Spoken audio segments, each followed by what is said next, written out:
episode of CLD Biographies, we celebrate the legacy of Black Music Month with a compilation of past episodes featuring music legends.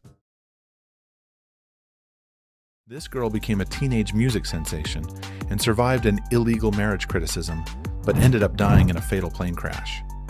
This beautiful American singer and actress came a long way to live a stardom life, but fate had other plans. This American young singer, also a model, then turned actress Aaliyah Houghton, lived a sophisticated life and inspired her fans with her music and fashion sense. She never failed to amaze her fans with her talk. She signed a contract at the early age of 12 and became an R&B sensation overnight. Let's dive deeper into Aaliyah's personal life from the start. Aaliyah Dana Houghton was born in Diane Hankerson and Michael Houghton's home in Brooklyn. Her brother Rashad Houghton is a director, and her uncle, Barry Hankerson, is a music manager. This singer was brought up in Detroit. She first got her spotlight when she appeared in the TV series Star Search, 1983, and she sang her mother's song, My Funny Valentine, in her beautiful voice, which mesmerized the audience with her talent. Then, she sang in Las Vegas with Gladys Knight in a 5-night stint. During her teens, she majored in dance at Detroit's Performing Arts High School. Aaliyah during that period met a singer/composer, R. Kelly, who helped her produce her debut album, Age Ain't Nothing But a Number, which gained instant popularity, especially back and forth. The album's title was a short reference to their short-lived married life, which is declared invalid because Aaliyah was a minor at that time. The album, which gave forever fame to Aaliyah, was One in a Million, featuring R&B writers/producers Timbaland and Missy Elliott. Aaliyah also dropped a single, Journey to the Past, for the Anastasia soundtrack in 1997. After she became famous, some famous media personalities like Eddie Murphy, film producer Joel, and movie stars asked her to audition for the film Romeo Must Die, 2000, which is a romantic action film. Aaliyah took the chance and was cast in the film, which became a super hit at the box office. This led her to star in Anne Rice's Queen of the Damned, 2002, and in the two sequels to the major box office hit, The Matrix, 1999, The Matrix Reloaded, 2003, and The Matrix Revolutions, 2003. In July 2001, Aaliyah recorded her third album during her busy life of making films and then named that album after her, Aaliyah. After gaining huge popularity for her song Try Again, she got a nomination for Grammy Award and won several MTV Video Awards. She dropped her album and secured number #2 on the Billboard charts.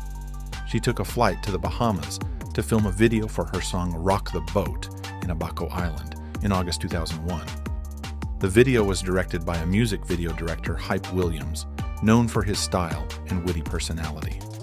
After filming, Aaliyah, with her crew members, took a flight on August 25, 2001, to Florida from Marsh Harbor Airport. But moments later, the plane crashed almost 200 feet. Away from the runaway, killed Aaliyah and the whole crew, including the pilot with them. Aaliyah was only 22 years old at that time. During her funeral in New York on Friday, August 31st, 2001, they flew 22 white doves to celebrate the 22 years of Aaliyah's life. From her album, the hit singles More Than a Woman and Rock the Boat were released soon after her death. In 2002, a film called Queen of the Damned, 2002, was released, in which Aaliyah played Queen Akasha. She was also nominated for Best Villain at the MTV Movie Awards, 2002. Having 1.17 M followers on YouTube, she wrote in her about, "It's not easy. I'm not going to say it's all fun and games, but when you love something from the depths of your soul, you truly do enjoy every aspect of that life. I really love my life. I have good friends and a good family. I wake up every day and I work, doing something I love. There's nothing better than that. I truly am happy. I cannot complain at all. That would totally be ungrateful." In 1994, this singer, also an actress of her time, debuted as a singer by giving us Age Ain't Nothing But a Number, which was produced by R. Kelly, with whom Aaliyah got married as a minor and faced huge criticism, but she denied it throughout her lifetime. Aaliyah, the talented singer, dropped so many masterpieces in her life, let me tell you more details about the personal life of this young talent, aka Beauty with a Brain. This rock the boat singer did not just work smartly in the singing field, but also left striking remarks in the fashion world. Her dress sense is beyond perfection. She always wore baggy pants and oversized shirts to inspire other women to wear whatever they wanted, because it's not about clothes to look good. It's about you and how you style them. She was such a bright star in multiple ways, but unfortunately, this singer's life was cut short, and she left us sooner than expected. Her death news left her fans heartbroken. There was so much she had to do which Aaliyah left undone, and so many experiences of life she could witness, but didn't get the time to because nature had other plans. You will not believe that some inside sources also revealed that this singer secretly got married to his debut producer R. Kelly and got impregnated with that rapper's baby only at the age of 15, but later she aborted the baby. R. Kelly and Aaliyah never talked about their relationship openly. But then, last year, R. Kelly's ex-tour manager, Demetria Smith, clarified that Kelly's relationship with Aaliyah was started as a mentor-student only. But later, they developed sexual feelings for each other. Kelly tried his best to cover this all up because it's illegal in Michigan to have an affair with an underage girl. Upon their marriage fuss, Aaliyah's parents declared their marriage invalid in 1995. After that, Aaliyah distanced herself from Kelly forever till her death in 2001. She was 22 years old when died on August 25, 2001, in a plane crash in Marsh Harbor, Bahamas. Aaliyah's grave was at the Ferncliff Cemetery and Mausoleum in Hartsdale, Westchester County, New York. They inscribed this R&B princess's grave as Baby Girl. Some unofficial sources said, due to this incident, they no longer accept visitors to Aaliyah's gravesite. There are so many questions that remain unresolved due to the tragic passing of Aaliyah. In her life, she professionally managed her and her people's image on screen, but they failed her in her personal life. That should be the way we listen to her last album and pay tribute to her. That's how her legacy should be remembered, which she deserves. Even 23 years after Aaliyah's tragic death, her fans still mourn this huge loss and keep paying tribute to her future life, which she never experienced, and her music. Here, you can feel how much she loved herself and her work. She always stayed true to herself throughout her life, as she once said, "I stay true to myself and my style, and I am always pushing myself to be aware of that and be original." Torreus also, she has 452K followers on Instagram, and her account is now managed by representatives of the Houghton estate. Aaliyah's short-lived but brilliant career was a true success story for a young African-American woman who went against all odds to be herself in an industry where originality is scarce. Truly missed by her family, friends, and fans, her music and film contributions will live forever.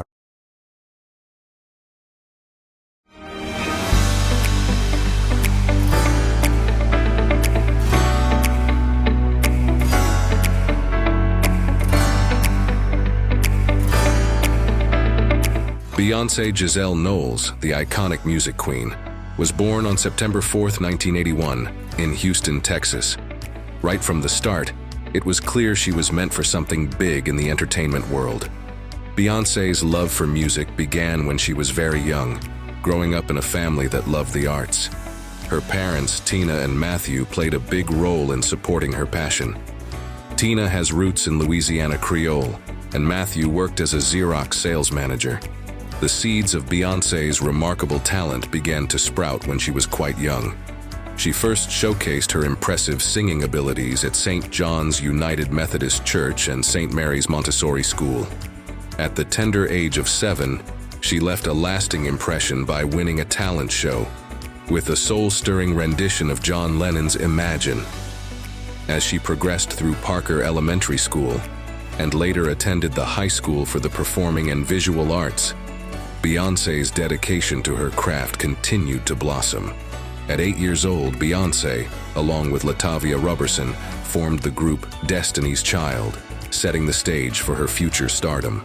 Despite facing financial hardships, The group evolved and eventually caught the attention of Dwayne Wiggins's Grassroots Entertainment, leading to a record deal with Columbia Records in 1996.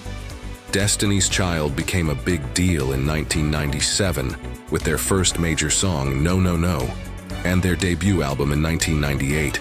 They really hit it big with their second album in 1999, called The Writings on the Wall, featuring popular songs like Bills, Bills, Bills and the Grammy-winning Say My Name. Destiny's Child became a huge presence in the music world, selling over 8 million copies worldwide. In the early 2000s, they kept succeeding with the hit Independent Women Part 1 from Charlie's Angels in 2000 and their Grammy-winning album Survivor in 2001. After a holiday album, Destiny's Child took a break in 2001 to explore solo projects.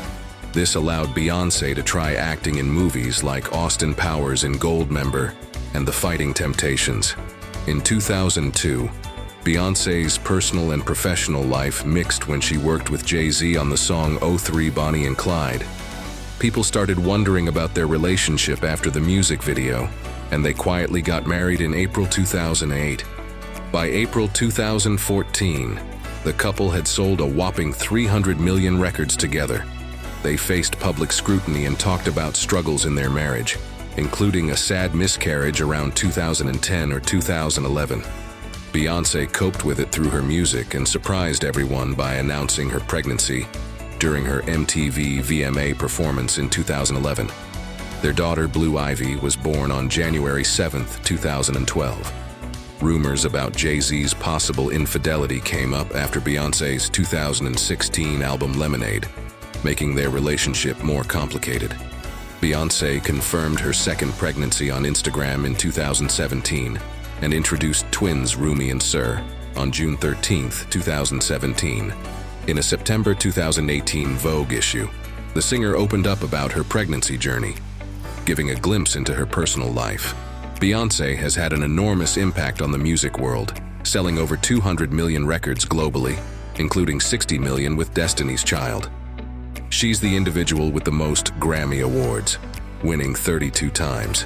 In 2009, Billboard named her the top female and radio songs artist of the decade, showing she's a musical powerhouse.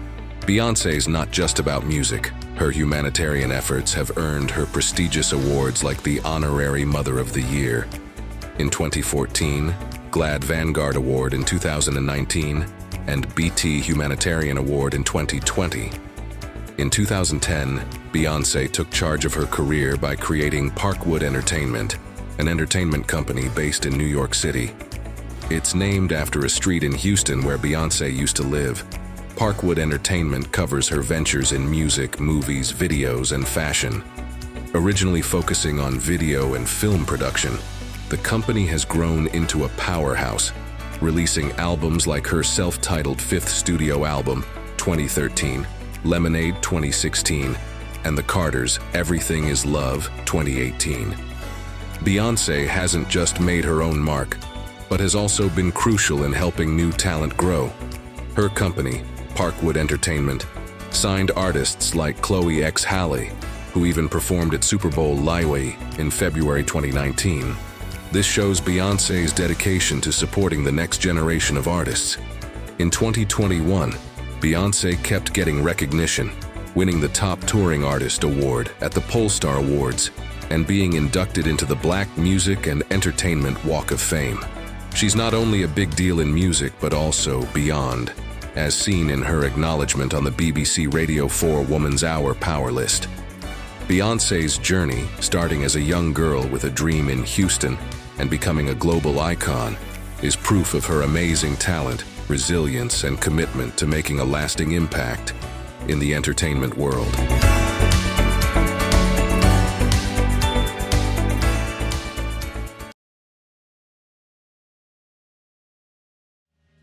Minnie Julia Ripperton. Rudolph, widely known as Minnie Ripperton, was born on November 8, 1947, in Chicago, Illinois. Growing up as the youngest of 8 children in a home full of creativity, Minnie's world was filled with music, passion, and inspiration. Her parents, Thelma and Daniel Ripperton, saw her potential early on and nurtured her incredible talents. In their Bronzeville neighborhood, a hub of cultural activity, Minnie was surrounded by art, passion, and opportunity.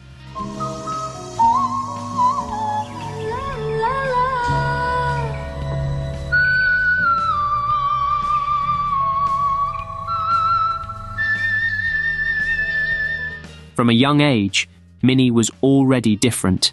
She didn't just sing, she amazed anyone who heard her voice. She took lessons in music, drama, and dance at the Abraham Lincoln Center in Chicago.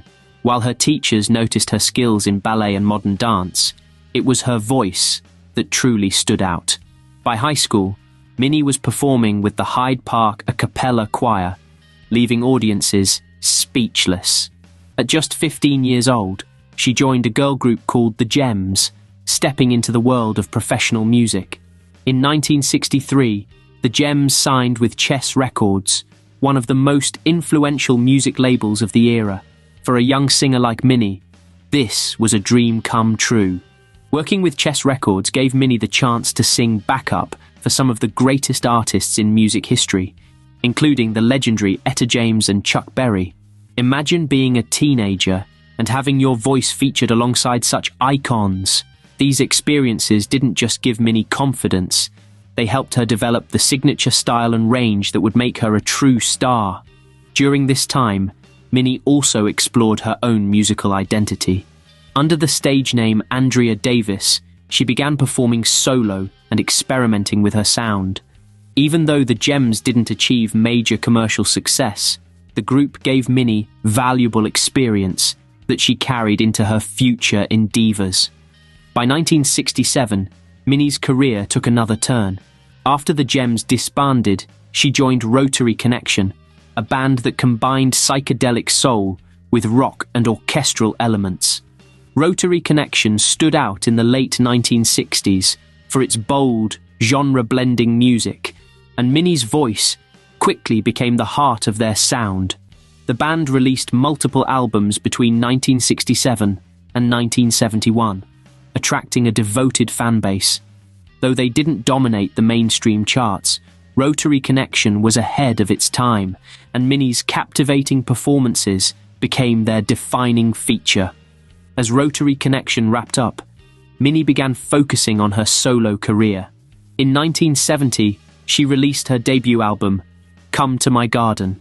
This album showcased Minnie's unique vocal range, including her incredible 5-octave whistle register.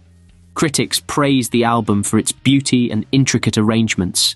Though it didn't achieve widespread commercial success, it was a stepping stone for Minnie, showing the world her potential as a solo artist. Around this time, Minnie's personal life blossomed as well. She met Richard Rudolph, a songwriter and producer who shared her passion for music. The two fell in love and married in 1969, becoming partners in both life and work. Their collaboration was magical, blending their talents to create music that was as heartfelt as it was innovative. Minnie and Richard also started a family, welcoming their daughter, Maya Rudolph, who would later become a famous actress and comedian. Balancing motherhood with her career wasn't easy, but Minnie managed it with grace. She took a short break from music to focus on her family, but her passion for singing never faded. In 1974, Minnie returned to the spotlight with her second solo album, Perfect Angel. This album was a game changer for her career. It featured the unforgettable single, Lovin' You, produced by the one and only Stevie Wonder, a close friend and collaborator. The song's soothing melody and Minnie's breathtaking whistle register captivated audiences worldwide.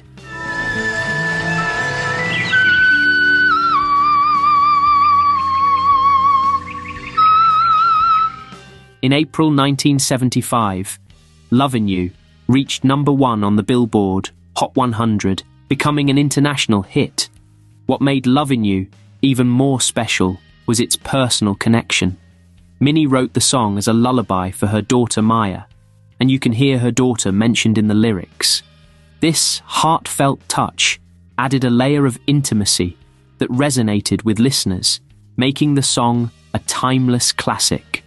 Following the success of Perfect Angel, Minnie released several more albums, including Adventures in Paradise in 1975 and Stay in Love in 1977.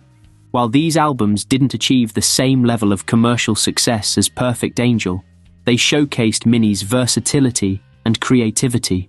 She was never afraid to experiment, blending soul, pop, and rock in ways that highlighted her extraordinary voice.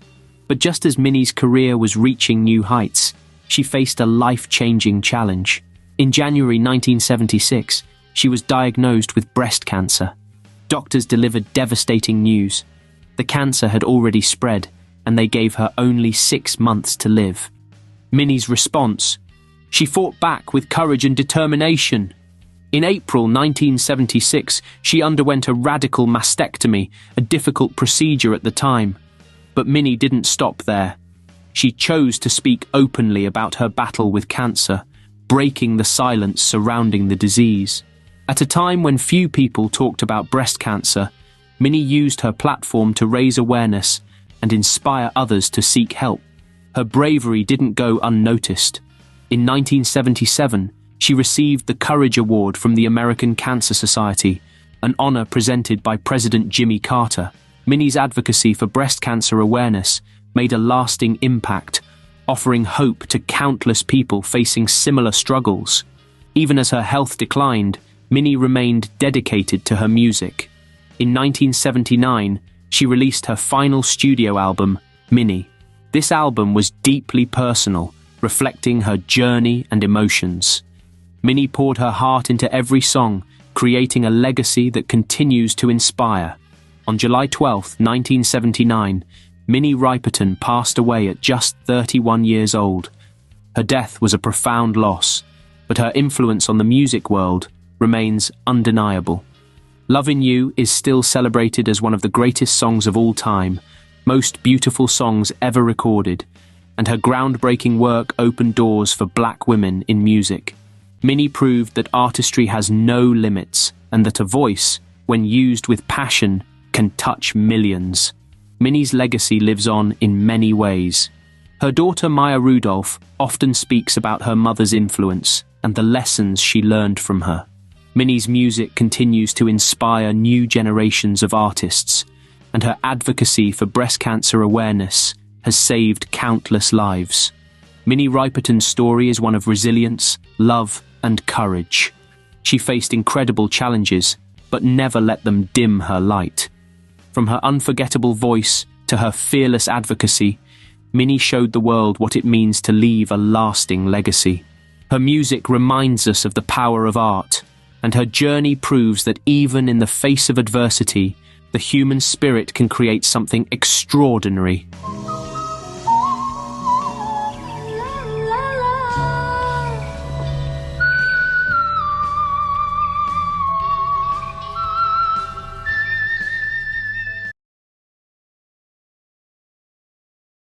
Have you ever wondered how James Todd Smith became the legend known as LL Cool J? Born on a crisp winter's day, January 14, 1968, in the heart of Bayshore, New York, a star was in the making.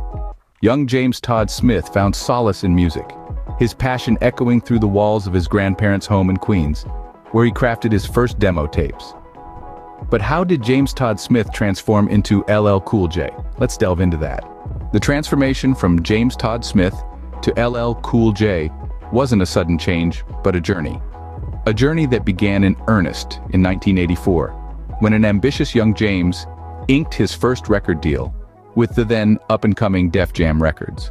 This partnership would prove to be a match made in hip-hop heaven. LL Cool J's debut single, I Need a Beat, was a revelation. It was raw, it was fresh, and it resonated with the young, vibrant energy of the hip-hop scene at the time. The single was a resounding success, setting the stage for the release of his debut album, Radio. Radio was an instant classic, a tour de force that established LL Cool J as a force to be reckoned with in the music industry. It was innovative, it was powerful, and it was a testament to LL Cool J's unique style and undeniable talent. But who was LL Cool J? The name, an acronym for Ladies Love Cool James, was a bold choice. It was a statement of intent, a declaration of self-belief, and it worked. The name L. Cool J became synonymous with hip-hop, a testament to his growing influence and popularity. And so, LL Cool J was born, and he was just getting started. The late 80s and 90s were a golden era for LL Cool J, but did you know he also had an acting career? Indeed, while LL Cool J was busy pumping out hit albums, he was also making his mark on the silver screen. His music was unstoppable. Albums like Bigger and Deffer, Mama Said Knock You Out, and Mr. Smith were not just commercial successes, they shaped the sound of hip-hop during this golden era. He was the king of the rap game, his lyrics sharp as a razor, his style unmatched. His songs were anthems, his verses poetry, and his performances, well, they were electrifying. But LL Cool J was not content with just ruling the music charts. He wanted more. He wanted to act, and act he did. His first major role came in 1995 in a sitcom called In the House. Here, he demonstrated his ability to deliver comic timing and dramatic depth, proving that he was not just a rapper, but a versatile performer. Then came the turn of the millennium, and with it a string of roles in blockbuster movies. One of his most memorable performances was in the movie Deep Blue Sea. Remember that scene where he was trapped with a killer shark? Yeah, that was LL Cool J, showing his acting chops in a high-octane thriller, but his acting career didn't stop there. He went on to star in one of the longest-running shows on television, NCIS Los Angeles. As Special Agent Sam Hanna, he brought a unique blend of toughness and charm, winning over millions of viewers worldwide. Indeed, LL Cool J's journey from the streets of Queens to the Hollywood Walk of Fame is a testament to his talent and ambition. He dared to dream, and he had the courage to chase those dreams. He wasn't just a rapper or an actor. He was an entertainer, a performer, a storyteller. With his music and acting career, LL Cool J became a household name. And what a name it is. A name that echoes through the annals of hip-hop and Hollywood, a name that symbolizes resilience, creativity, and sheer talent. LL Cool J's impact on hip-hop and entertainment is undeniable. This man, born as James Todd Smith, has been a trailblazer in the industry, earning 2 Grammy Awards and leaving an indelible mark on the genre of hip-hop. His influence isn't confined to music alone. LL Cool J's philanthropic endeavors have also made waves.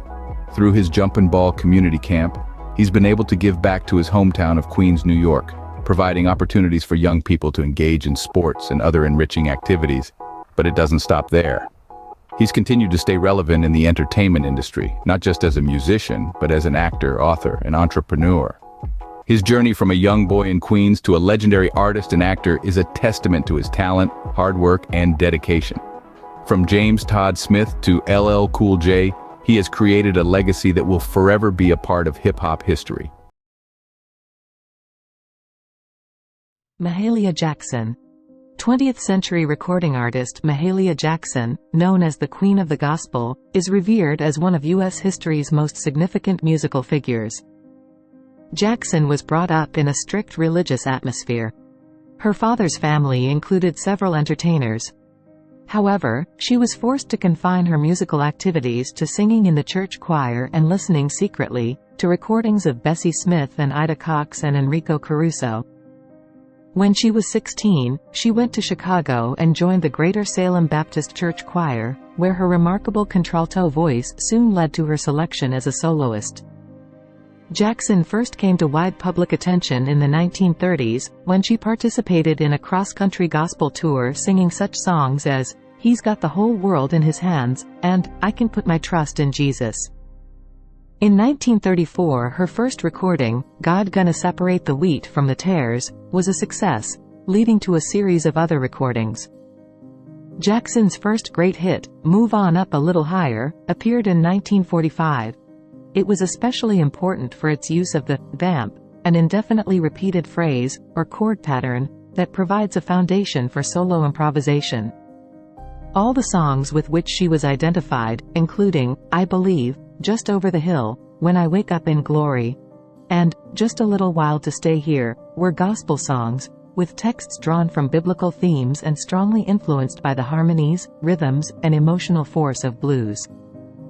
Jackson refused to sing any but religious songs or indeed to sing at all in surroundings that she considered inappropriate. But she sang on the radio and on television and, starting in 1950, performed to overflow audiences in annual concerts at Carnegie Hall in New York City. 8 of Jackson's records sold more than 1 million copies each. Jackson was enormously popular abroad. Her version of Silent Night, for example, was one of the all-time best-selling records in Denmark. She made a notable appearance at the Newport, Rhode Island, Jazz Festival in 1957, in a program devoted entirely, at her request, to gospel songs, and she sang at the inauguration of President John F. Kennedy in January 1961. In the 1950s and 60s, she was active in the civil rights movement. In 1963, she sang the old African-American spiritual, "I've been buked and I been scorned," for a crowd of more than 200,000 in Washington, D.C. In her later years, Jackson had several hospitalizations for severe health problems, giving her final concert in 1971 in Munich, Germany. She died of a heart attack on January 27, 1972. Jackson is remembered and loved for her impassioned delivery, her deep commitment to spirituality, and her lasting inspiration to listeners of all faiths. Ever pondered about the early life of Tupac Shakur, the iconic figure who revolutionized the hip-hop industry? Born on a summer day, June 16, 1971, in the heart of East Harlem, New York City, he was initially named Lasan Parrish Crooks. However, his name was soon changed to Tupac Amaru Shakur, a name that would resonate with millions worldwide. His parents, Afeni Shakur and Billy Garland, were both active and passionate members of the Black Panther Party, a detail that immensely impacted Tupac's upbringing. Growing up, Tupac had to grapple with the harsh realities of poverty. It wasn't just the lack of material comforts, but the exposure to profound social issues at such a young age that marked his early life. These experiences, these struggles, they all seeped into his soul, and later his music, creating the Tupac we know and love. From his early years, Tupac was already steeped in the realities of life that would shape his music and legacy. So how did Tupac Shakur, the child of East Harlem, become the legendary hip-hop artist we know today? Well, the journey began when Tupac moved to Baltimore, Maryland. Here, he attended the Baltimore School for the Arts, studying acting, poetry, jazz, and ballet. A melting pot of culture and creativity, this institution deeply influenced Tupac, expanding his horizons and honing his artistic skills. But perhaps the most significant development during this period was Tupac's first exposure to rap music. He embraced the genre with open arms, starting to perform under the name MC New York. Tupac's love for rap music was evident, and this passion would follow him as he moved to California. In the Golden State, he was introduced to the music industry as a backup dancer for the hip-hop group Digital Underground. It wasn't the spotlight, but it was a start. Tupac's early experiences in the music industry set the stage for a career that would forever change the face of hip-hop. What led to Tupac's meteoric rise in the music industry, and what controversies did he face along the way? Tupac Shakur's ascent to fame was nothing short of remarkable. It was his debut album, Tupacalypse Now, that truly put him on the map. This album was bold, unapologetic, and full of social commentary, tackling issues like poverty, racism, and police brutality. It resonated with many, but its explicit content also stirred controversy, with critics and politicians alike condemning its perceived promotion of violence. Beyond his music, Tupac ventured into acting, landing a role in the movie Juice. His portrayal of the troubled but charismatic character Bishop showcased his acting prowess and further boosted his fame. But with fame came scrutiny, and Tupac found himself in the midst of numerous legal troubles. In the mid-90s, he was convicted of sexual assault and sentenced to prison, a controversy that cast a long shadow over his career. Yet even from behind bars, Tupac continued to make music and remained a prominent figure in the industry. His time in prison was not only a period of personal challenge, but also one of artistic growth. And then, there was the infamous East Coast-West Coast hip-hop feud. Tupac, representing the West Coast, found himself in a heated rivalry with East Coast rapper, the notorious Big. This feud, fueled by diss tracks and public spats, further intensified the spotlight on Tupac and added another layer of controversy to his already tumultuous career. Despite these controversies, or perhaps because of them, Tupac's influence in the world of hip-hop was undeniable. His raw and unfiltered persona, reflected in his music and public image, made him a figure of fascination and intrigue. He became a symbol of resistance, of speaking truth to power, and of the complexities of life in the inner city. Tupac's life was a whirlwind of success and controversy, a reflection of the raw and unfiltered persona he presented in his music. The life of Tupac Shakur was tragically cut short, but what legacy did he leave behind? Tupac's final chapter began in Las Vegas on September 7, 1996, when he was fatally shot in a drive-by shooting.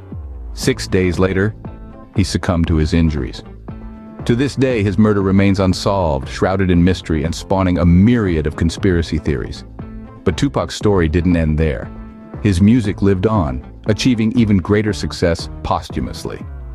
His albums released after his death sold millions, with songs like Changes becoming anthems for social reform.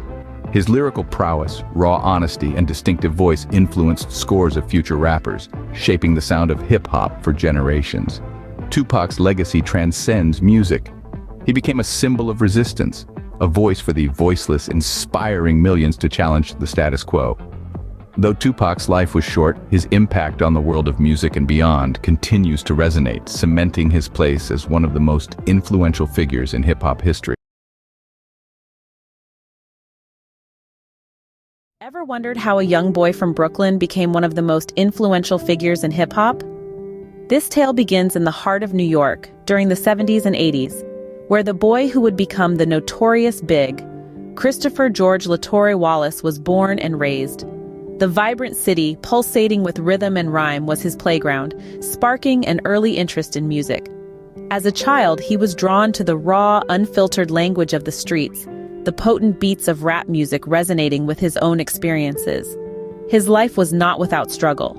The harsh realities of the Brooklyn streets became a crucible, forging his unique style. Poverty, crime, and hardship were his unwelcome companions, but they also provided the gritty fodder that would later shape his music. His lyrics were a reflection of his life, a testament to his resilience, a beacon for those navigating similar struggles.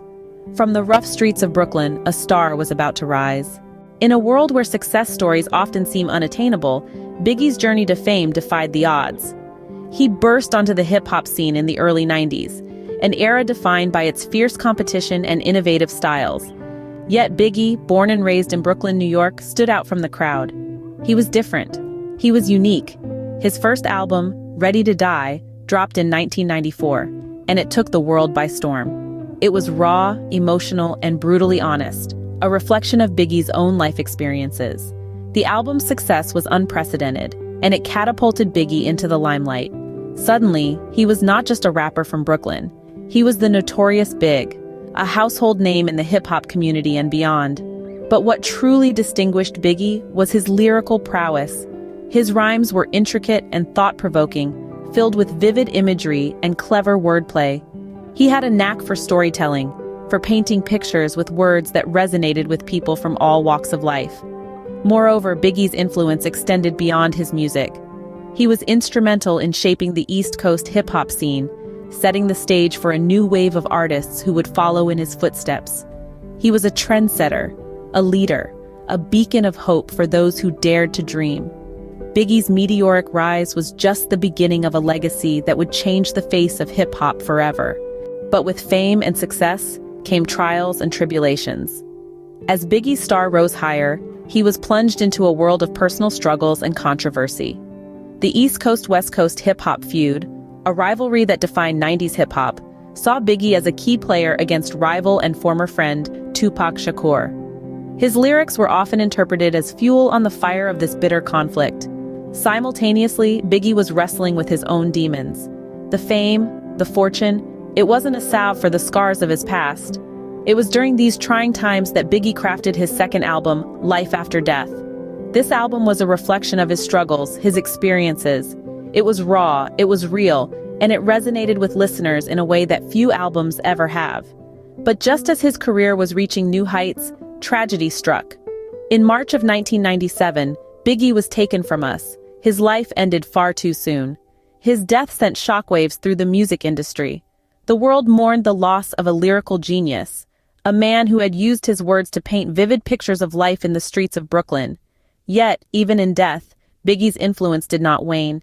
His music, steeped in truth and raw emotion, continued to reach new listeners.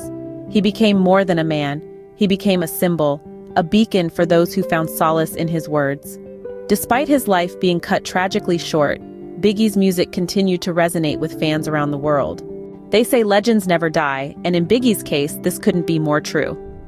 Even after his untimely demise, the notorious Big's music continues to reverberate across the globe, influencing countless artists and shaping the sound of hip-hop as we know it. His lyrics, raw and honest, still resonate with fans, old and new, a testament to his timeless appeal. His posthumous success is a testament to his talent. In 2020, he was inducted into the Rock and Roll Hall of Fame, an honor that few hip-hop artists have received. Other accolades have poured in over the years, further cementing his status as a hip-hop legend. His influence extends beyond the world of music. He's become a symbol of resilience, a beacon for those facing adversity. His enduring legacy is a testament to the power of music and its ability to transcend boundaries and touch souls. From a young boy in Brooklyn to a global hip-hop icon, the Notorious Big story is a testament to resilience, talent, and the enduring power of music. When you think of King of Pop, only one name comes to mind: Michael Jackson. Born on August 29, 1958, in Gary, Indiana. The eighth of 10 children, Michael was born into a household brimming with talent. His father, a former boxer and steelworker, recognized this talent and formed a musical group, famously known as the Jackson 5. The Jackson family, though not affluent, was rich in music and love. The sound of soulful harmonies filled their humble home, and young Michael was quickly drawn to the rhythm. His enchanting voice and undeniable charisma made him the obvious choice for the lead singer despite his tender age. As the Jackson 5 soared to fame, a star was steadily rising within the group. His name was Michael Jackson. His soulful voice, unique dance moves, and magnetic stage presence captivated audiences worldwide. By the age of 6, Michael had begun his journey to stardom, setting the stage for one of the most iconic careers in music history. As the 1970s rolled in, Michael Jackson began to emerge from the shadow of the Jackson 5, embarking on what would be a groundbreaking solo career. At the dawn of the 70s, a young Michael Jackson began to separate himself from the Jackson 5, stepping into the spotlight as a solo artist. A new era was beginning, one that saw the rise of a star who would forever change the landscape of music and dance. Michael Jackson, a name that would soon be synonymous with revolutionary music and dance. He was a trailblazer, pushing the boundaries of what was thought possible in music and performance. He brought a new kind of energy to the stage, a mesmerizing presence that demanded attention. With every performance, he captivated audiences worldwide, and with his signature move, the moonwalk, he left them in awe. The moonwalk was more than a dance move. It was a symbol of Jackson's ability to defy gravity, to move in ways that seemed impossible. But Michael Jackson was not just a phenomenal performer, he was also a record-breaking artist. His album Thriller remains the best-selling album of all time, with over 65 million copies sold worldwide. His music transcended borders, resonating with people from all walks of life. His songs, filled with the messages of love and unity, struck a chord with millions, becoming anthems for generations. As his fame soared, so did the curiosity about his evolving physical appearance. The transformation was gradual but noticeable. His skin tone lightened, his nose narrowed, and his face took on a more sculpted look. While Michael attributed these changes to a skin condition and plastic surgery, the speculation continued. The public's fascination with his appearance was matched only by their love for his music. Through it all, Michael Jackson remained focused on his art, undeterred by the whispers and the stares. He continued to create music that touched hearts and to perform with a passion that was unmatched. His influence extended beyond music, shaping fashion, dance, and pop culture as a whole. Through his music, Michael Jackson transcended boundaries, creating a legacy that would continue to influence generations to come. Despite his unparalleled success, Michael Jackson's life was not without controversy. As he moonwalked to the pinnacle of fame, he also found himself stepping into a whirlpool of trials and tribulations. The king of pop, adored and revered by millions, found himself embroiled in legal battles and facing health issues that would shadow his incredible success. In the 90s, legal issues began to cast a long shadow over Jackson's life. Accusations and lawsuits became an unfortunate part of his narrative, pushing him into a defensive corner. Yet during these tough times, Jackson's spirit remained unbroken, his commitment to his artistry unwavering. He continued to create music that resonated with his fans, his melodies echoing the sentiments of those who were misunderstood just like him. Health problems also became a constant companion for Jackson. The relentless pressure of the spotlight, the demanding tours, and the sleepless nights all took a toll on his physical well-being. Despite these challenges, Jackson soldiered on, his dedication to his craft never wavering. Then in the late summer of 2009, the world was shocked by the news of Jackson's unexpected death.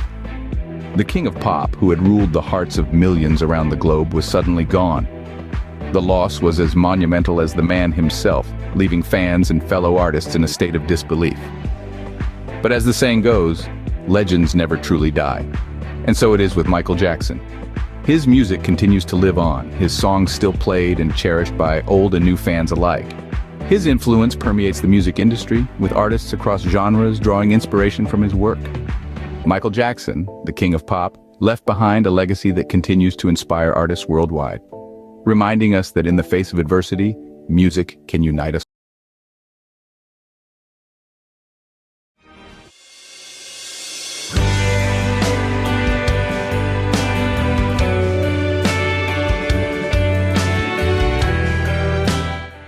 Janet Jackson is the 9th most successful artist in history. But did you know that she never wanted to follow in her big brother's footsteps? So, why did she enter the music industry? And why didn't she want to achieve success through her family name? Let's discover the life of Janet Jackson.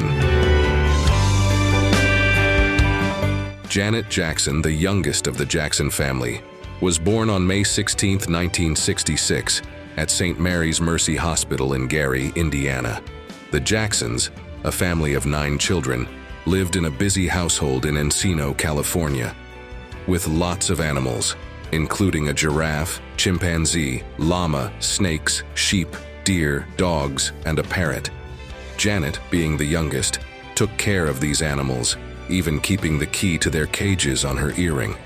Originally, Janet didn't want to be an entertainer.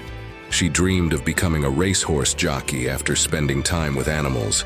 However, fate had other plans for her, as her father wanted her to enter show business. Janet Jackson's family had big dreams in the world of music. Her mom, Catherine Esther Jackson, was really good at playing the clarinet and piano, and she wanted to become a famous country and western performer. She also worked part-time at Sears. Janet's dad, Joseph Walter Joe Jackson, used to be a boxer but later worked as a crane operator at U.S. Steel. He played guitar in a local band called the Falcons to earn extra money for the family. Janet's brothers, known as the Jackson 5, started making a name for themselves in the Chicago-Gary area with their exciting performances. When Janet was just 1 year old, her brothers signed a deal with Motown and got a huge hit right away. This success led the family to move to sunny Los Angeles in the Encino neighborhood. By the time Janet was 7, she and her sisters were performing in Las Vegas at the MGM Casino on the famous Strip. Theway, the youngest of the Jackson family, initially stepped into the limelight in the family's Las Vegas production and started the journey of success. After her first show in Las Vegas, she started working on television in 1976 and later pursued a solo career as a TV actress. At just 16 in 1982, she signed a record deal with A&M, releasing her debut album, Janet Jackson, that year, followed by Dream Street in 1984. Wanting to establish her own identity apart from her famous family, she teamed up with producers Jimmy Jam and Terry Lewis in the mid-1980s, creating a successful partnership that continues today. Janet Jackson's career really took off with her album Control in 1986. After that, she released several successful albums like Rhythm Nation 1814, Janet, and The Velvet Rope. Her song Black Cat in 1990 made history by topping multiple Billboard charts at once. According to Billboard, she became one of the most successful and influential artists in rock and roll history, winning 33 Billboard Music Awards, the most by any artist. She also set records for being the most searched on the internet and the most searched for news item. Forbes ranked her as the 7th richest woman in entertainment. In 2015, she released her 11th album, Unbreakable, which debuted at #1 on the Billboard 200. This achievement made her the 3rd artist to have #1 albums in 4 consecutive decades. In 2023, Janet Jackson surprised and made her fans happy by announcing a new tour called Together Again. She'll be performing in 35 cities across North America, Europe, and Asia. The tour is named after her hit song from 1997 and is a way for her to celebrate her life and career. It's also a special tribute to her late brother, Michael Jackson. In a video message, Janet shared that she's heard her fans' wishes and she's working on a new album. She expressed how much she misses her fans and can't wait to share the new music with them. The tour will include songs from her entire music history, and she'll also perform some new tracks from the upcoming album. Tickets for the tour went on sale on October 15, 2023, and they sold out really quickly, proving that Janet Jackson is still super popular and influential worldwide. Janet Jackson, despite achieving success in various areas of her life, has had a tough time keeping her marriages happy. She first married singer James DeBarge in 1984 when she was 18, but they quickly divorced in 1985 because of his drug problems and her desire for a career of her own. There were rumors about them having a secret child, but Janet denied this in her documentary. 6 years later, she married dancer Renee Elizondo Jr., whom she met while working on a film. They kept their marriage secret until they divorced in 2000, due to differences they couldn't resolve. After the divorce, Elizondo took legal action, but they eventually settled. Janet's most recent marriage was to billionaire Wissam Al-Mana in 2012, and they had a son named Isa in 2017. Unfortunately, their marriage ended in the same year because of cultural differences and Al-Mana's controlling behavior. Although Janet Jackson is a remarkable artist who has achieved incredible success and influence in the music industry and beyond, she has overcome many challenges and obstacles in her life, from growing up in a famous family to facing criticism and controversy. She is a role model and an inspiration for many people around the world, especially women and people of color. She has shown that with talent, hard work, and passion, anything is possible. Janet Jackson is truly the queen of pop and a legend in her own right.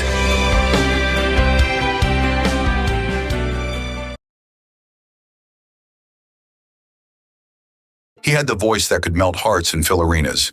But behind the fame, Teddy Pendergrass faced pain, betrayal, and a life-changing tragedy.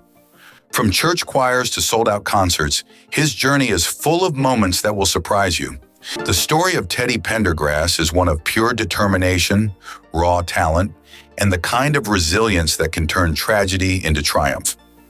Born Theodore Derice Pendergrass on March 26, 1950, in Philadelphia, Pennsylvania, Teddy's early life was filled with both love and hardship.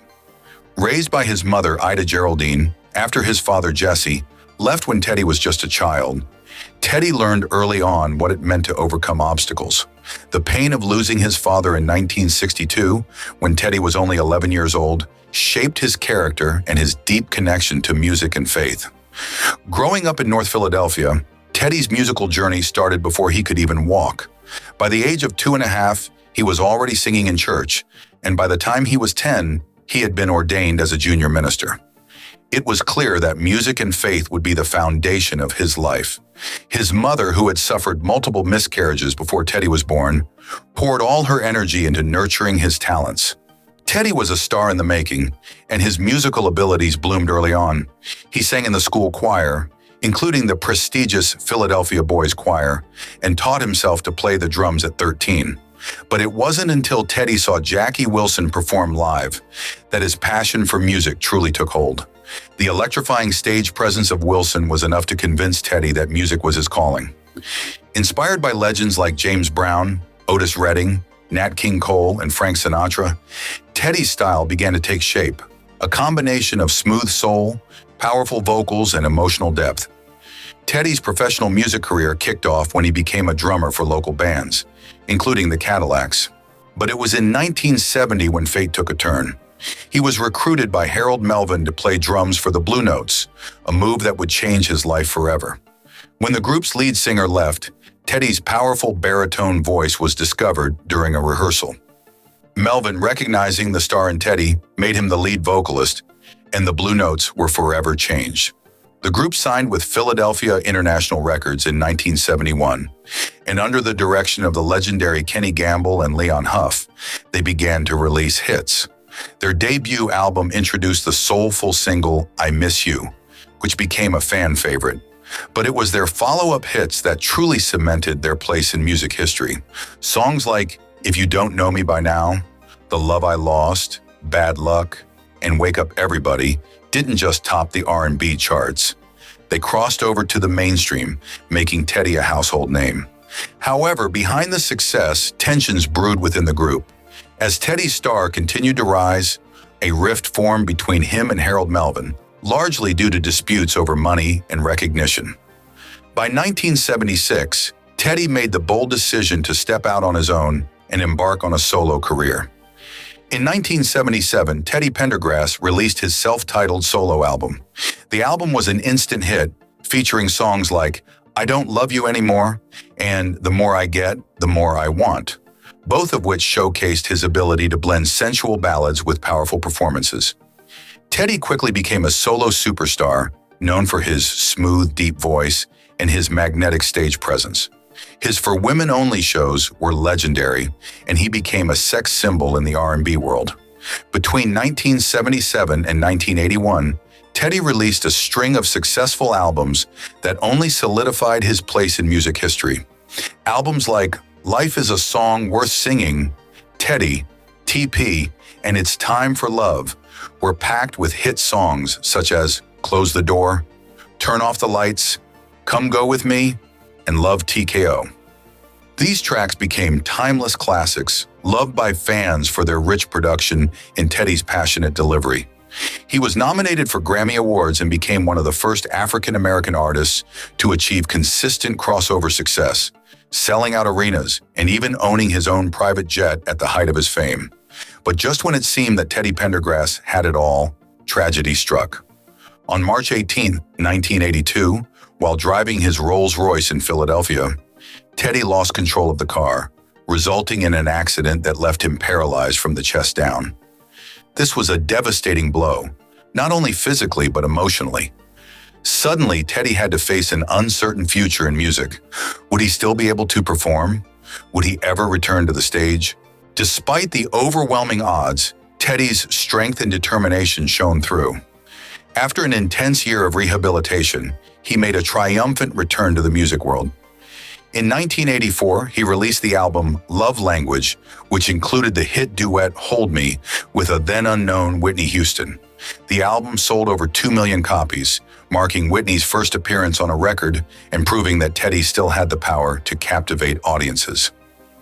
His performance at the 1985 Live Aid concert in Philadelphia, where he sang from his wheelchair, became one of the most inspiring moments in music history. His courage and resilience in the face of such adversity left an indelible mark on the hearts of millions. Teddy continued to record and perform throughout the late 1980s and 1990s, releasing albums like Workin' It Back, Joy, and Truly Blessed. His 1988 single, Joy, hit the top of the R&B charts, reminding fans that Teddy was still a force to be reckoned with in the music industry. Although his commercial success had waned, his influence on R&B was undeniable. He had paved the way for artists like Luther Vandross, Usher, and Maxwell, who drew inspiration from his music and style. Teddy's personal life, much like his career, was full of highs and lows. He married twice, first to Karen Still, then to Joan Pendergrass. His relationships were often in the public eye, but it was his generosity and warmth that people remembered most. He was known for his kindness, as well as for the struggles he faced both in his career and with his disability. Despite everything, Teddy never let go of his love for music or the desire to help others. In the later years of his life, Teddy shifted his focus to advocacy. He founded the Teddy Pendergrass Alliance, a charity dedicated to helping people with spinal cord injuries. His own experience with paralysis became a source of strength for others, and he used his platform to inspire those facing similar challenges. He also published an autobiography sharing his remarkable journey of overcoming adversity and finding hope. Teddy Pendergrass passed away on January 13, 2010, in Bryn Mawr, Pennsylvania, at the age of 59, after complications from colon cancer surgery. Though his life was cut short, his legacy lives on through his music. Teddy's soulful voice, his powerful performances, and his unshakable spirit continue to inspire fans and musicians alike. His influence on R&B is still felt today, and his story is a testament to the power of music, resilience, and the human spirit. From the humble streets of North Philadelphia to global superstardom, Teddy Pendergrass's journey was one of extraordinary talent, heartbreaking loss, and incredible strength. His music still moves us today, and his story is a reminder that, no matter the obstacles life throws our way, we have the power to rise above. Teddy's life was more than just a story of fame. It was a story of survival, passion, and an unbreakable will to keep going. His music, filled with soul, vulnerability, and love, will forever remain a part of R&B history.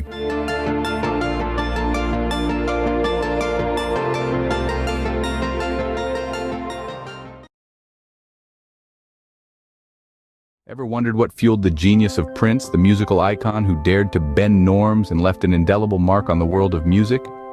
Born in the heart of Minneapolis, Prince Rogers Nelson was more than an artist. He was a rule breaker, a trendsetter, a virtuoso who redefined the musical landscape. His audacity to challenge societal norms and his immense contribution to music still reverberate in the echoes of the industry today. So, where did it all start for this legendary icon? Let's rewind back to the beginning. Born as Prince Rogers Nelson on June 7, 1958 in Minneapolis, Minnesota, Prince began his life in a city that would later become synonymous with his unique sound. His early years were deeply influenced by his parents, both of whom were musicians. His father, John Lewis Nelson, was a jazz pianist and songwriter, while his mother, Mattie Delashaw, was a jazz singer. It was in this musical household that Prince found his calling.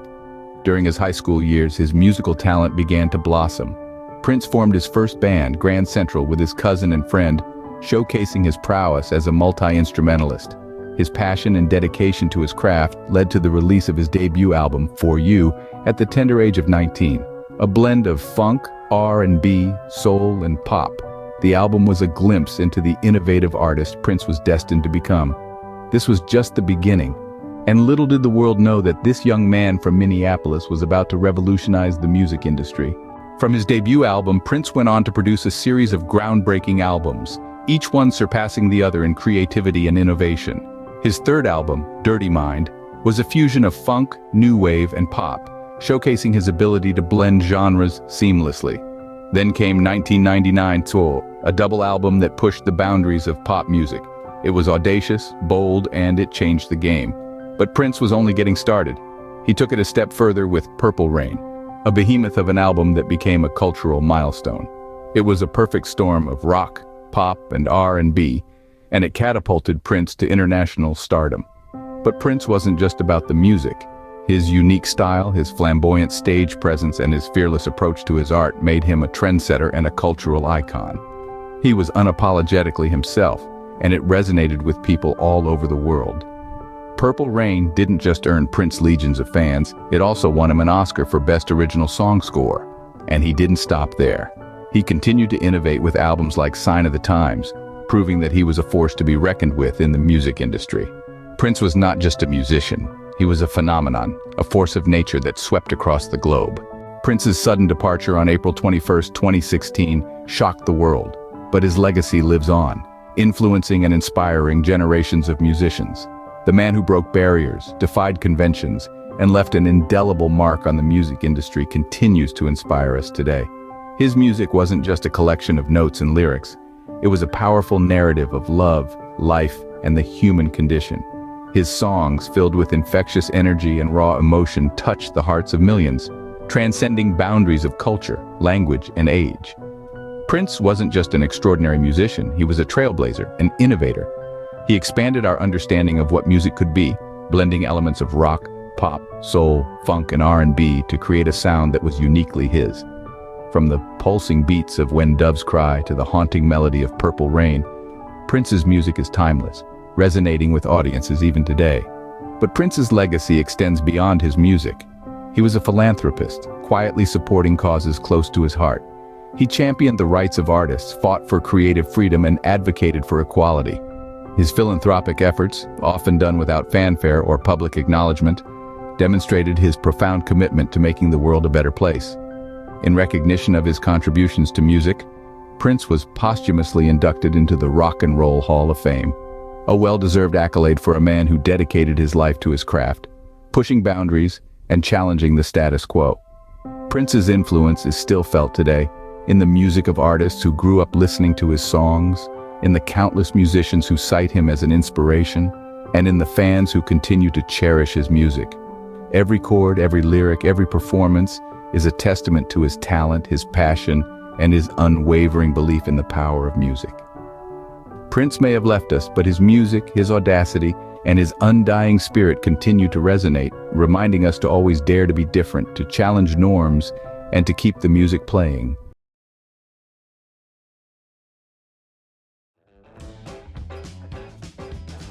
Will Smith, a name synonymous with charisma, talent, and an infectious smile. Born and raised in West Philadelphia, young Will was captivated by the rhythm and poetry of music. He possessed a natural charm and quick wit, entertaining friends and family with his comedic timing. Little did anyone know this energetic young man would become a global icon. His journey, however, was not paved with instant success. It was a path carved with dedication, resilience, and an unwavering belief in his potential. From a young age, Smith gravitated towards music and performance. He found his voice through rap, forming a duo with his friend Jeffrey Towns, known as DJ Jazzy Jeff. Their music resonated with audiences, a blend of catchy beats and relatable lyrics that spoke to the youth of the time. The duo's success earned them Grammy Awards, breaking barriers and establishing Smith as a prominent figure in the music industry. Yet his ambitions extended beyond music. He envisioned a future where his talent could transcend genres and captivate audiences on a grander scale. This ambition led him to explore the world of acting. Though initially hesitant, Smith took a leap of faith, landing a starring role in the hit television series, The Fresh Prince of Bel-Air. This marked a pivotal moment in his career, catapulting him from the world of music to the homes and hearts of millions worldwide. The show, loosely based on his life, showcased his comedic flair and dramatic range, proving his versatility as an entertainer. The Fresh Prince of Bel-Air became a cultural phenomenon. It tackled social issues with humor and heart, resonating with audiences from all walks of life. Smith's portrayal of a street-smart teenager navigating the affluent world of Bel-Air was both endearing and thought-provoking. He wasn't just an actor playing a part. He was a storyteller, using his platform to connect with and entertain the world. This success served as the springboard for Smith's illustrious acting career, opening doors to a world of endless possibilities. Music was Smith's first love. His partnership with DJ Jazzy Jeff wasn't just about catchy tunes, it was a testament to their friendship and shared passion. Their music became the soundtrack of a generation, a vibrant blend of hip-hop, humor, and social commentary. Awards and accolades followed, solidifying their place in music history. Yet for Smith, music was more than just a career. It was an outlet for self-expression, a way to connect with the world on a deeper level. His lyrics were often infused with humor and wit, but they also touched upon real-life issues. He wasn't afraid to address social injustices, using his platform to raise awareness and inspire change. This authenticity resonated with listeners, establishing a connection that extended beyond the music. Smith's music became an anthem for a generation, a reflection of their hopes, dreams, and struggles. Despite his success in music, Smith felt a pull towards a different form of storytelling. Acting presented a new challenge, a chance to explore different characters and emotions. His transition from music to acting wasn't without its skeptics.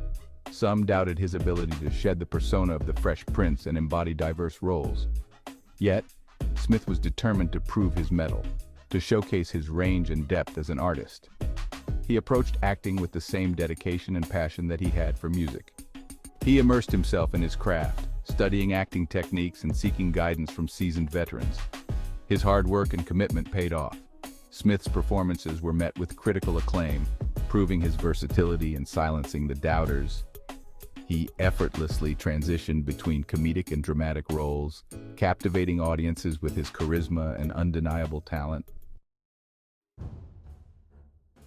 Will Smith's foray into Hollywood was nothing short of meteoric. He quickly rose to prominence, captivating audiences with his charm, wit, and undeniable screen presence. He seamlessly transitioned from television to film, starring in blockbuster hits like Bad Boys, Independence Day, and Men in Black. These roles cemented his status as a bankable star, a leading man who could draw crowds and deliver box office success. Smith's acting range was undeniable. He could make you laugh one minute and bring you to tears the next. His ability to connect with audiences on an emotional level set him apart. He wasn't afraid to take on challenging roles, pushing boundaries and defying expectations. In Ali, Smith delivered a powerful and nuanced performance as the legendary boxer Muhammad Ali. His dedication to the role was evident in his physical transformation and his deep understanding of Ali's complex character. This performance earned him his first Academy Award nomination, a testament to his talent and dedication to his craft. Smith continued to choose roles that resonated with him, stories that carried weight and meaning. In The Pursuit of Happiness, he delivered another moving performance, portraying the struggles of a single father striving for a better life for his son. His raw and emotional performance resonated with audiences worldwide, earning him his second Academy Award nomination. Will Smith eventually won his first Academy Award for Best Actor in his performance in King Richard. Smith's ability to balance commercial success with critical acclaim solidified his place as one of his generation's most versatile and respected actors. He became a global icon, a symbol of hope and inspiration for aspiring artists around the world.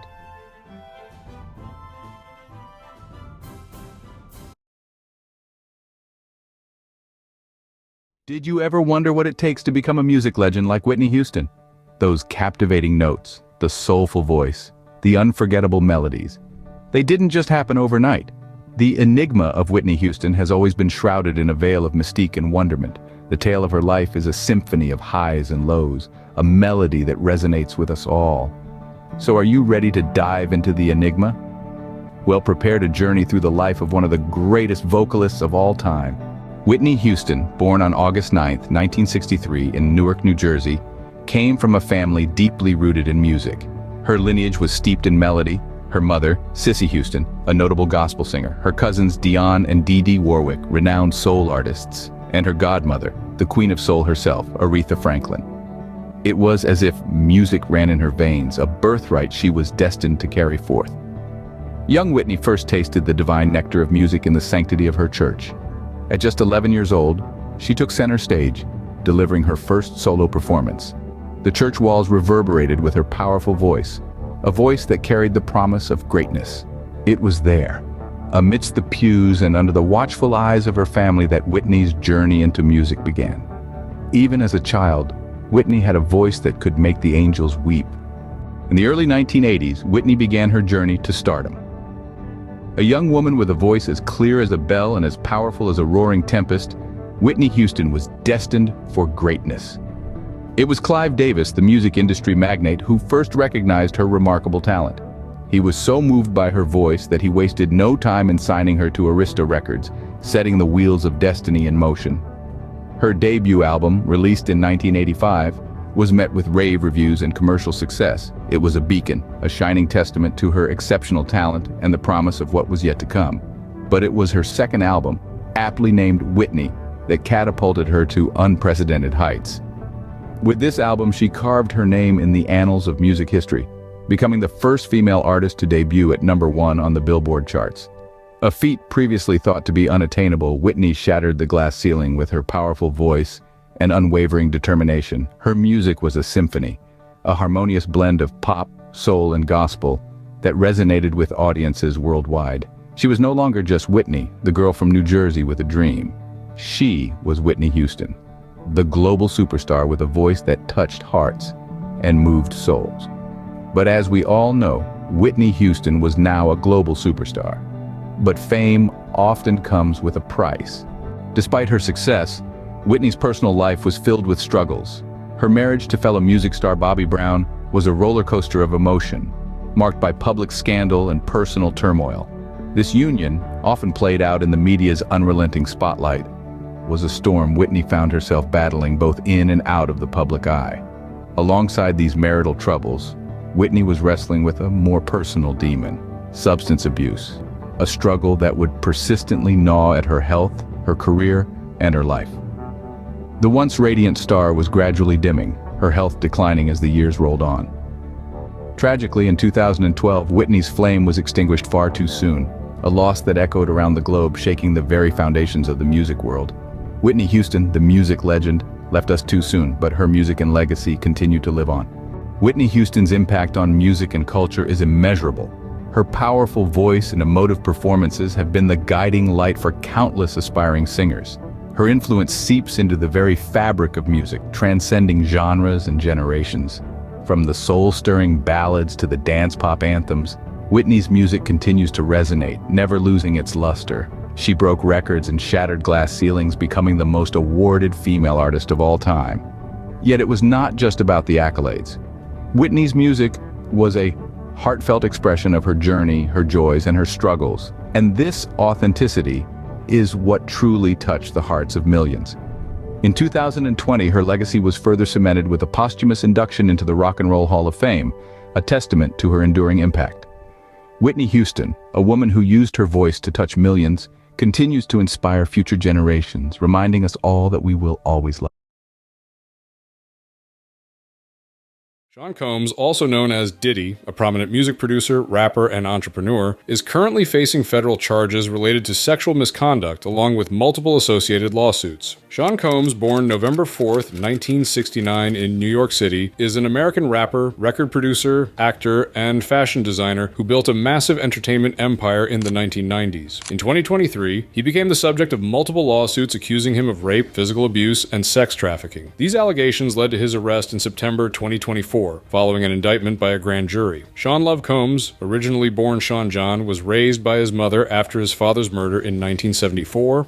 Growing up in Mount Vernon, New York, he attended a Catholic boys' school in the Bronx. Throughout his career, Combs has adopted various monikers, including Puffy, Puff Daddy, P. Diddy, Diddy, and Love, the latter of which became his legal middle name in 2021. He earned the nickname Puffy in high school for his tendency to puff out his chest to appear larger. Combs attended Howard University, where he majored in business but left before graduating to pursue his music career. In 1993, after being fired from Uptown Records, Sean Combs focused on building his own label, Bad Boy Entertainment.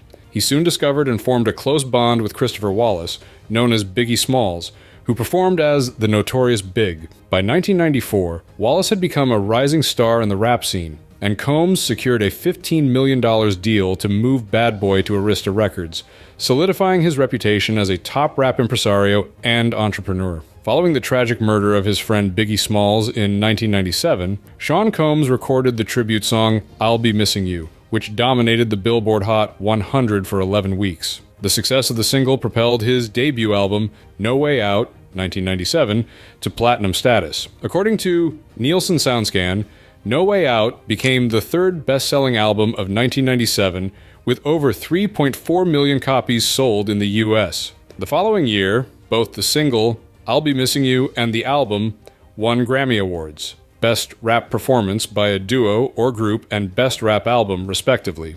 Combs released his second album, Forever, in 1999. In December 1999, Sean Combs and his then-girlfriend Jennifer Lopez were involved in a nightclub shooting in New York, where 3 people were injured. Combs faced charges of illegal gun possession and bribery, but was acquitted in March 2001. His bodyguard was also cleared, while rapper Jamal Shine Barrow was convicted of assault and other charges, but acquitted of attempted murder. In 2001, Sean Combs released his third studio album, The Saga Continues. This was followed by 2 compilation albums, We Invented the Remix, 2002, and Bad Boy's 10th Anniversary, The Hits, 2004. In 2004, Combs teamed up with Nelly and Murphy Lee for the hit Shake Ya Tail Feather on the Bad Boys 2 soundtrack, which won them a Grammy for Best Rap Performance by a Duo or Group. Although Bad Boy Records' influence began to decline, it revived with Combs' 2006 release Press Play, featuring Brandy, Mary J. Blige, and Timbaland. In 2009, he formed the group Diddy Dirty Money, which achieved commercial success with their 2010 album Last Train to Paris. Despite hinting at retirement, Combs continued making music, collaborating with Guy Gerber on the 2014 album Soir 1111, and releasing the M.M. mixtape in 2015 with features from artists like Grizzle, Pusha T, French Montana, and Future. In September 2023, Combs dropped his first solo album in 17 years, the love album Off the Grid, which earned a 2024 Grammy nomination for Best Progressive R&B Album. Although No Way Out 2, the long-anticipated sequel to his 1997 album, remains unreleased. Producer Stevie J revealed in 2022 that they were working on it with Jay Electronica while finishing the Love album. Alongside his music career, Sean Combs has ventured into acting. In 2001, he played a death row inmate in the critically acclaimed film Monsters Ball. He later appeared as a record executive in the comedy Get Him to the Greek, 2010, and as a sports agent in the football drama Draft Day, 2014. His television credits include the 2008 adaptation of Lorraine Hansberry's play A Raisin in the Sun and guest roles on various shows. In 2016, he served as an advisor on the vocal competition series The Voice, and later became a judge on the 4 Battle for Stardom soap, which aired for 2 seasons in 2018. As of September 2024, Combs' net worth is estimated to be around $600 million, according to Celebrity Net Worth. He has accumulated this wealth through his music career and various entrepreneurial ventures. A true entrepreneur, Combs founded his clothing line Sean John in 1998. He expanded his apparel portfolio in 2008 by acquiring the hip-hop brand Ennis from Liz Claiborne for $20 million. Although he sold Sean John in 2016, he repurchased it in 2022. Combs has also had significant involvement in the liquor industry. In 2007, he partnered with the vodka brand Ciroc, owned by the beverage giant Diageo, to aid in its development. 7 years later, he acquired De Leon Tequila in a joint venture with Diageo. However, in January 2024, the partnership ended after a lawsuit filed by Combs, which accused Diageo of underinvesting in both brands due to racial factors, was settled. Diageo purchased Combs' stake in De Leon for approximately $200 million. In December 2017, when the owner of the NFL's Carolina Panthers announced plans to sell the team, Diddy expressed his interest in becoming a buyer via Twitter, stating, "There are no majority African-American NFL owners. Let's make history." He was joined by notable athletes including basketball star Stephen Curry and quarterback-turned-activist Colin Kaepernick, who also sought an ownership stake. Ultimately, the team was purchased by hedge fund billionaire David Tepper the following summer. Diddy's personal life has always been a subject of fascination. He is the father of 7 children: Quincy, Justin, Christian, Chance, Delilah, Jesse, and Love, who are from his relationships with 4 different women. He has been linked to several high-profile women, including Jennifer Lopez, Cassie Ventura, and the late Kim Porter. His relationship with Porter, who passed away in 2018, was particularly impactful for him. Combs has spoken openly about his grief and regrets over not marrying her when they were together. In 2024, Sean Combs was hit with a major controversy that sent shockwaves through the entertainment industry. A lawsuit was filed against him alleging sexual assault and misconduct involving multiple women who claim to have been victimized over the years. The allegations have been serious and damaging, though Combs has vehemently denied all charges, calling the claims false and an attempt to extort. The media firestorm around the case has raised questions about his future. The ongoing legal battle could have profound implications for his brand and legacy. Many fans and industry insiders are now watching closely to see how the case unfolds, and whether it will lead to lasting repercussions for the once untouchable mogul. Sean Combs' rise from humble beginnings in Harlem to billionaire mogul is remarkable. Renowned for his groundbreaking music, successful clothing line, and liquor ventures, he has significantly influenced culture and the entertainment industry. However, recent controversies and serious allegations challenge his legacy, raising questions about how he will be remembered. As he navigates these legal battles, the coming months will define his narrative. Will he emerge resilient and redeem his legacy, or will these issues overshadow his past achievements? Regardless, Combs remains an iconic figure, exemplifying the balance between success and public scrutiny as his story unfolds. Well, that's a wrap for today. Thanks for watching. If you enjoyed this video and found it engaging, don't forget to give it a thumbs up. And if you want to stay updated with more captivating content, hit that red subscribe button and tap the notification bell so you never miss a video from us. Your support means everything.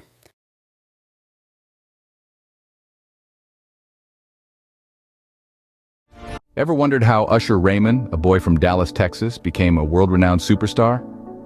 This story begins on a cool autumn day, October 14th, 1978, when Usher was born in Dallas. The Raymond family soon relocated to Chattanooga, Tennessee, when little Usher was just 1 year old. It was in the soulful city of Chattanooga where Usher found his voice, singing in the church choir. The choir became his training ground, shaping a voice that would later captivate millions. As Usher's talent continued to blossom, his family recognized the need to be in a place that could better nurture his gift. So at the tender age of 12, Usher and his family moved to Atlanta, Georgia, a city known for its vibrant music scene.